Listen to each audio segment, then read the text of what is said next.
الرحمن الرحیم۔ السلام علیکم، میں ہوں محمد تحسین عباسی اور آپ دیکھ رہے ہیں میرا یوٹیوب چینل۔ ناظرین، گزشتہ رات گئے ہمارے ایک سینئر صحافی اور سینئر یوٹیوبرز جناب مطیع اللہ جان کو گرفتار کر لیا گیا تھا۔ پہلے کہا گیا کہ اس کو اغوا کیا گیا ہے نامعلوم افراد نے، اس کے بعد پھر یہ معلوم ہوا کہ انہیں آج صبح مرگلہ تھانے میں پیش کیا گیا تھا، اور مرگلہ تھانے میں جب انہیں پیش کیا گیا تو ابتدائی طور پر وہاں پولیس افسران یہ بتا رہے تھے، اچھا ان کے ساتھ ایک ثاقب بشیر بھی تھے۔ جب دونوں کو اغوا کیا گیا تو انہیں چند گھنٹوں کے بعد رہا کر دیا گیا تھا، اور صبح جب مطیع اللہ جان صاحب کو مرگلہ تھانے میں پیش کیا گیا تو یہ کہا جا رہا تھا چند پولیس افسران کی جانب سے کہ ان کے پاس سے آئس برآمد ہوئی ہے، لہٰذا وہ مقدمہ آئس کا مقدمہ ان پر بنایا جائے گا۔ اگرچہ مطیع اللہ جان جو ہیں وہ سگریٹ تک بھی نہیں پیتے ہیں، لیکن آئس کا مقدمہ بنانے کی کوشش کی جا رہی تھی۔ لیکن پھر کسی شخص نے ان کو، پولیس افسران کو یہ مشورہ دیا ہوگا یا حکمرانوں کو جن لوگوں نے بھی مقدمہ بنانے کی کوشش کی ان کو بتایا گیا ہوگا کہ مطیع اللہ جان جو ہیں وہ آئس بھی نہیں، سگریٹ بھی نہیں پیتے ہیں، تو آئس کا مقدمہ ان پر فٹ نہیں ہوگا، بلکہ اگر یہ مقدمہ فٹ کیا گیا تو ان پر جو لوگ ہیں وہ مذاق اڑائیں گے۔ لہٰذا پھر حکومت نے، حکمرانوں نے اپنا فیصلہ تبدیل کیا، اور اب مطیع اللہ جان پر جو مقدمہ بنایا گیا ہے اس مقدمے میں ان کو گرفتار کیا گیا ہے، جو مقدمہ سابق وزیر اعظم عمران خان کی اہلیہ بشرا بی بی اور کے پی کے وزیر اعلیٰ جناب امین گنڈاپور کے خلاف جو مقدمہ درج کیا گیا ہے 26 نومبر کے حوالے سے احتجاج میں جو احتجاج کے طور پر جو یہ لوگ موجود تھے اسلام آباد میں، تو ڈی چوک کا مقدمہ ان کے نام پر درج کیا گیا۔ اس میں جو نامعلوم افراد ظاہر کیے گئے اس میں مطیع اللہ جان کو گرفتار کیا گیا ہے، اور آج انہیں عدالت میں پیش کیا گیا ہے اور ریمانڈ بھی لے لیا گیا۔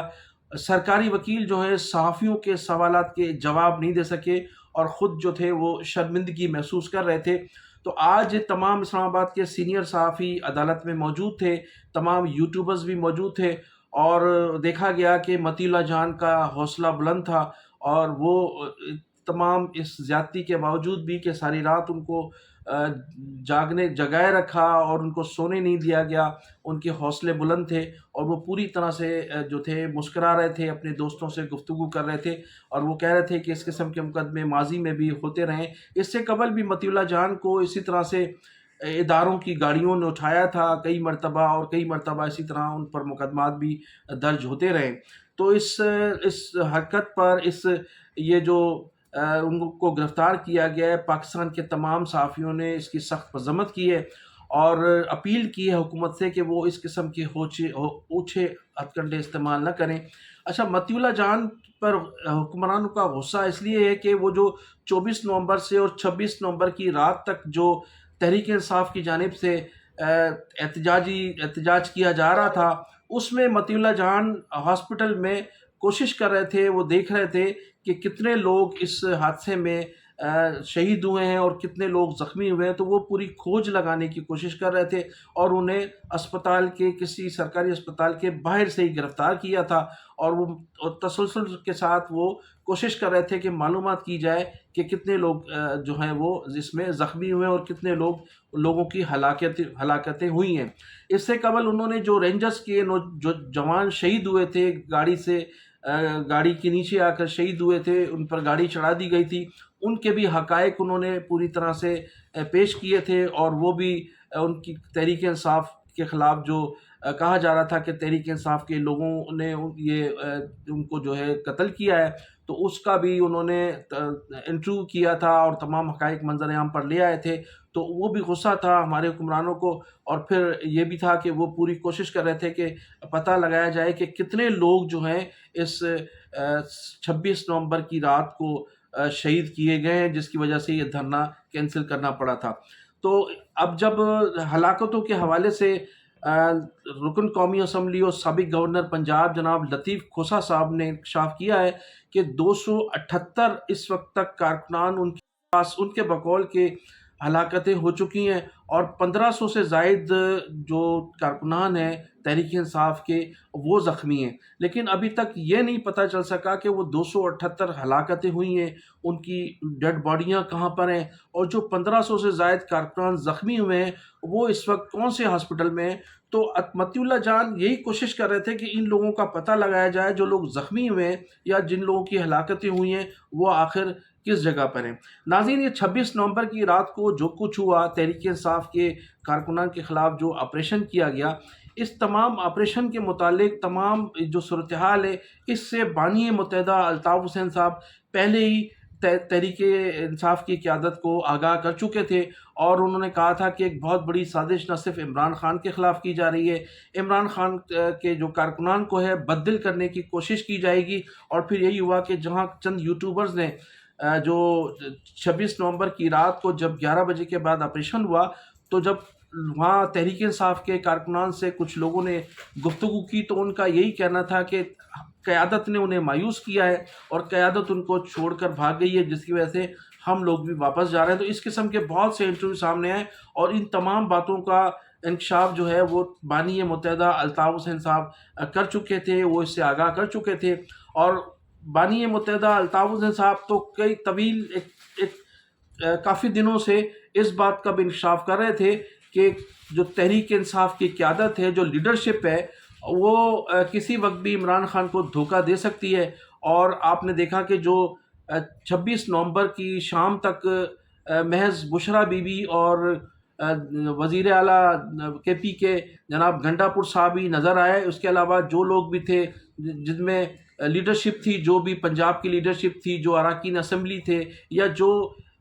مرکزی قیادت تھی تحریک انصاف کی، وہ کہیں نظر نہیں آئی۔ اور گھنٹا پور صاحب بھی پوری کوشش کر رہے تھے کہ وہ کسی طرح سے کارکنان سے جان چھڑا کر نکل جائیں، اور جس طرح سے وہ ماضی میں 2 مرتبہ کارکنان کو چھوڑ کر بھاگ چکے ہیں، تو اس مرتبہ کارکنان نے انہیں جانے نہیں دیا، انہیں حصار میں لیا ہوا تھا، ہزاروں کارکنان نے انہیں پوری طرح سے ان کی حفاظت کی ہوئی تھی تاکہ وہ نکل نہ سکیں، اور محض اگر وہ چلے جاتے تو محض بشرا بی بی رہ جاتی۔ تو صورتحال یہ ہے کہ جو تمام مرکزی قیادت تھی وہ بالکل کہیں اس ریلی میں کہیں نظر نہیں آئی، اور پھر جو امید تھی تحریک انصاف کی قیادت کو کہ پنجاب سے بہت سے جلوس نکل کر آئیں گے، وہ بھی جلوس نہیں پہنچ سکے تھے، جس کی وجہ سے دھرنا بھی ناکام بھی ہوا۔ اور پھر وہاں جو تشدد کیا گیا حکومت کی جانب سے، ریاستی تشدد، اس پر بین الاقوامی سطح پر بڑا سخت ایکشن لیا جا رہا ہے، اور اقوام متحدہ نے بھی اس سلسلے میں نوٹس لیا ہے اور حکومت پاکستان سے جواب طلبی کی ہے۔ اب دیکھنا یہ ہے کہ ہمارے حکمران اس کا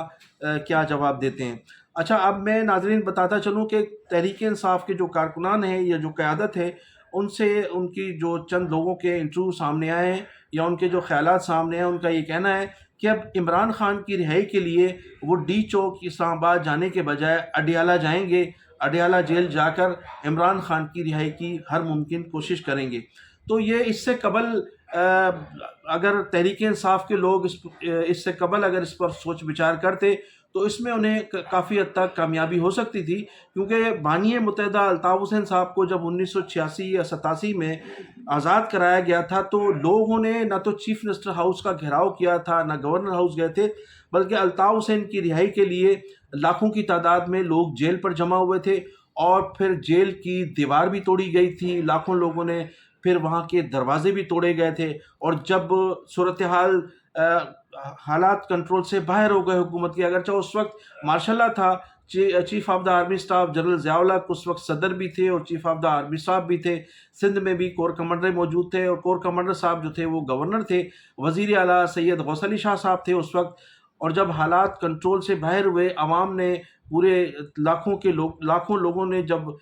کراچی کے سینٹرل جیل کو گھیر لیا تھا اور الطاف حسین کی رہائی کے لیے دیواریں توڑ دی گئی تھی، دروازے توڑ دیے گئے تھے، تو اس وقت حکومت نے مجبور ہو کر یہ نوٹیفیکیشن جاری کیا اور الطاف حسین کی رہائی کا اعلان کیا تھا۔ اور پھر یہی لاکھوں